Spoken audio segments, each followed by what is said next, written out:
I am worried about Team Canada. I know. Shocker.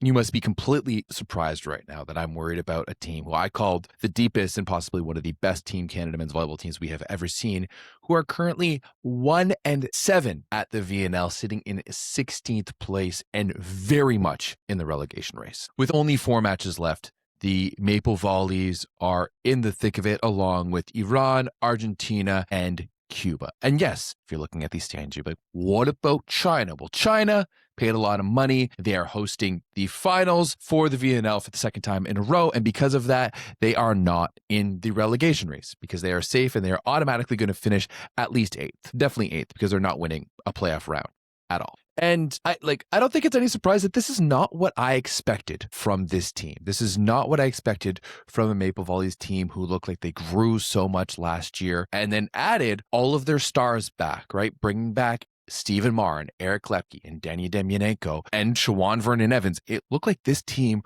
was ready to make a push, just like the women's team for the playoffs. And instead, it has been a frustrating few weeks as a Maple Volleys fan. And I've seen your comments. I've seen it, whether it's on my videos or in the Discord, or there's other creators talking about it on TikTok and Instagram. This team is far too talented to be in this position right now. And sure, maybe my bias for this team and hoping they would make the playoffs is maybe a bit out of line, but I definitely was not expecting them to be going 1-7. But the most frustrating part of how it's all gone is how decent they've looked at times, how actually good they've looked at times. This is a team who has the most 5-set losses by far of any team. They have lost 5 times in 5 sets in this tournament. The next highest team with 5-set losses is Iran with 3. And yes, even without Marr and Lepke and Demyanenko and Landon Curry, who lost to a meniscus tear after week number 1,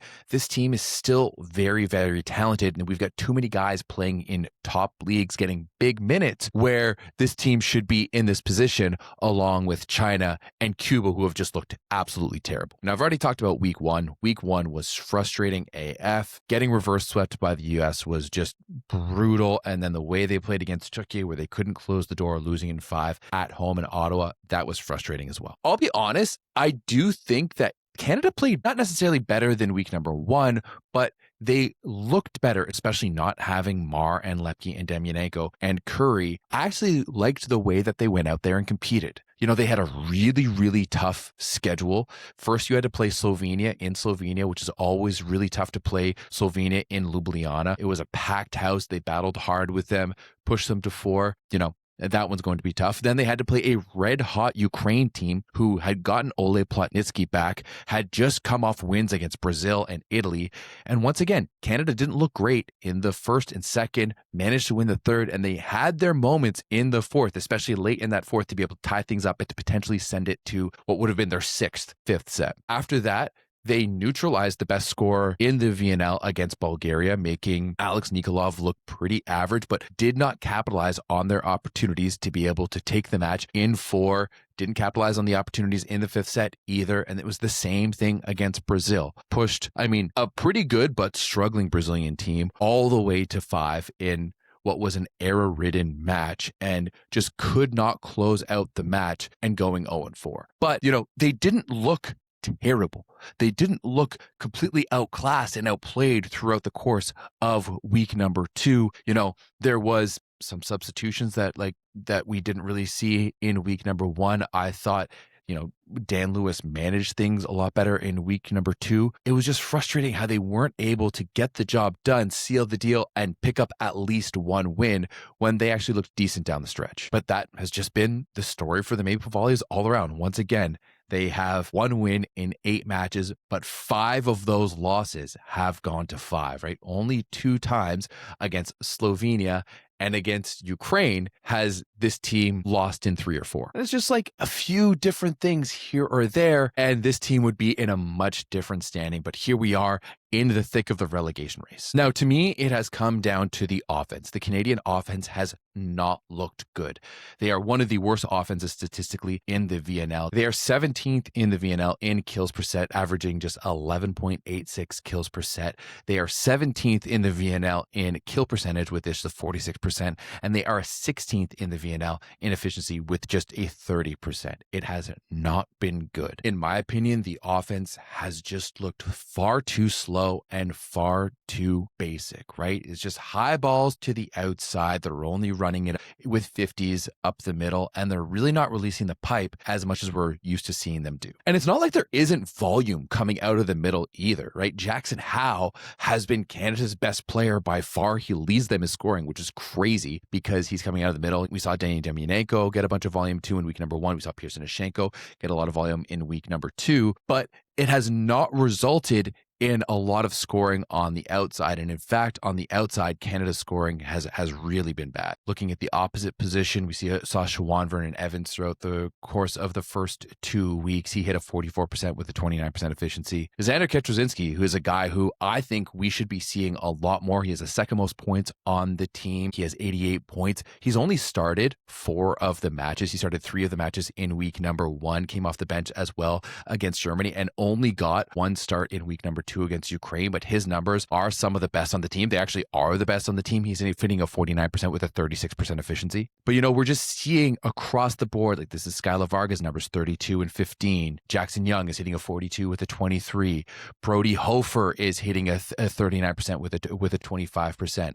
Eric Sisna, who's got some of his first starts, he is mostly there in his first serving receive, and you'll see his numbers there, 46% positive, which is among the best on the team. He's hitting 35% with a 16% efficiency. When he was in, was actually one of the better ones, but still, that's only a 45% hitting percent, which is a 24% efficiency. Like, none of Canada's outsides, including Eric Lepke, who's hitting a 40% and a 21, are hitting above a 25% efficiency. And that is just not good enough in the VNL. And I really don't understand the reluctance to play Xander down the stretch. I thought he has looked awesome for Canada, and I know a lot of the people in the comments have been saying the same thing too. And the numbers speak for themselves, right? Even coming in off the bench against Bulgaria, he went 4 for 5. Against Ukraine, he was pretty good, went 16 for 29. He has looked physical, and he looks like he can play at this level. Now, of course, as I mentioned, the bright spot for Canada has been Jackson Howe. He has 90 points, which leads the Maple Volleys throughout this tournament. He's hitting a 67% with a 55% efficiency,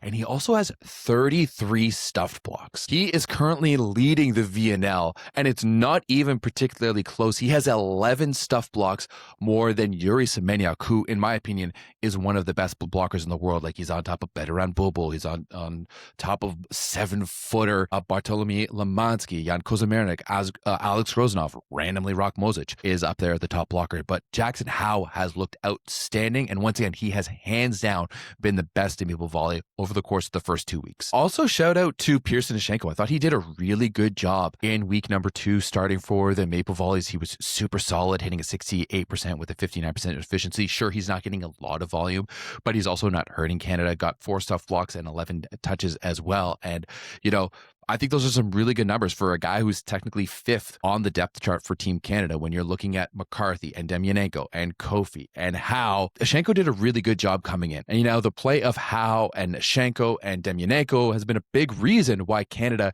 has been the best blocking team, bar none, in the VNL so far. They are 4th in stuffed blocks, averaging 2.46 blocks per sets. They are 1st in positive touches, averaging 3.49 positive touches per set. And overall, amalgamating the two, they're also 1st, averaging 5.95 positive touches. So that's, block stuffs and block touches throughout the first 2 weeks of the VNL. And that's also pretty surprising considering that Canada's serving has not been great. They are 17th in aces per set, averaging just 0.86 aces per set. And it's not like they have a super high efficiency either. They have a minus 12% efficiency, but they are only averaging 3.89 serve errors per set, which is 6th in the VNL so far. So, I do think that maybe they're targeting, especially against Bulgaria, it was very clear they were the team to put the most amount of balls on Alex Nikolov. And it paid dividends because Nikolov, who got served at 27 times throughout that match, also made 12 hitting errors. So I do think the strategy is there in serving, and that's why we're seeing the payoff also come off in the blocking. But to me, it's really been the offense, and I mean the numbers there to prove it, that has struggled for Canada down the stretch so far. Now, looking forward to this week, there are a few roster changes to note. First and foremost, Shawan Vernon-Evans did not travel with the team to Japan. Instead, it will be Arthur Schwartz who will be joining the Maple Volleys for the first time since the 2024 Paris Olympics. We also see Cody Hudson stepping off, and it will be the return of Kofi to the lineup, and also seeing Darian Picklick on the roster for the first time in his career. But with Kofi coming back, you do have the possibility to have the bounciest middle pairing in the world by far, with Howe and Kofi in the middle. And that's pretty exciting. That's pretty tantalizing. I like the idea of having Kofi and Howe in the middle. That is a bouncy. And also having Arthur Schwartz back. You know, he is a guy who has put up big numbers in Italy. We saw what he did a few years ago with Monza, you know, helped that team get to the finals along with Lepke and Mar. He was also their leading scorer the next season. And I do think he's hungry for something after having a bit of a frustrating year sitting on the bench for Olsztyn in the Plusliga. And now I know a lot of you are going to be like, where's Mar? Where's Lepke? Where's Demyanenko? As I mentioned before, Curry is injured. He's out for the rest of the summer. He has a torn meniscus, so we will not be seeing him. But I do think this was pre-planned, you know, from what I know of the national team. I know that Lewis wants to let the dads be dads, and you know, maybe that's why there was such an insistence on just playing Mar and Lepke as much as he could in the first week, because that was the only time they're going to get a chance to gel with this roster. And I also like the vote of confidence that Lewis is sending to these younger guys, being like, hey, we know we're in a tough spot, but we're going to bring these guys because we know they can get the job done for us, and they can go and get us, you know, 1 or 2 wins to be able to save this VNL this season. When we're looking at what Canada has on the docket here for this week, it is very interesting because Canada has, you know, of the 4 teams in that race, Argentina, Cuba, and Canada, they all play each other over the course of the week. Canada will open things up tonight against Argentina. Then they'll take on the home team in Japan.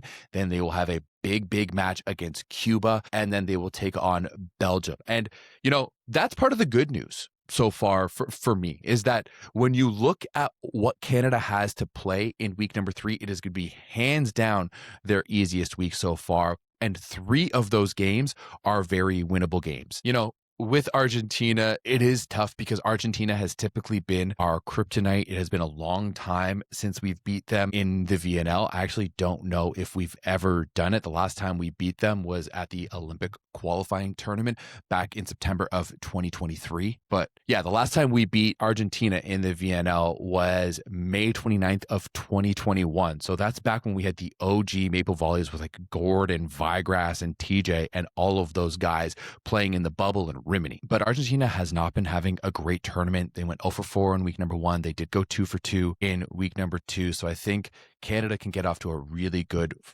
foot tonight. The match against Japan is going to be difficult. Japan is undefeated so far, so that will be tough. But the match against Cuba is going to be paramount. Now, another good news for Canada is that Cuba has looked bad. I gave them a pass in week number 1 because they brought a group of youngsters, but in week number 2, they brought back their entire team. They brought back Yamp, they brought back Lopez, they brought back Simon, they brought back Masso, and they were not able to get the job done at all. And they've only gone to 5 twice. They have no wins and only 2 points from 2 5-setters. On top of that, unfortunately, they did suffer a big injury to Javier Concepcion, one of their starting middles. So they will be a little weaker in the middle, where Canada has proven to be really, really good so far. And then they'll close things off against Belgium. And, you know, when we're looking at the standings, Belgium is just on the outside of the relegation race. They have 3 wins. 3 wins for me is definitely going to keep them safe. So when I'm looking at everything here, I really only think Canada needs 1 win. More specifically, if they can get that 1 win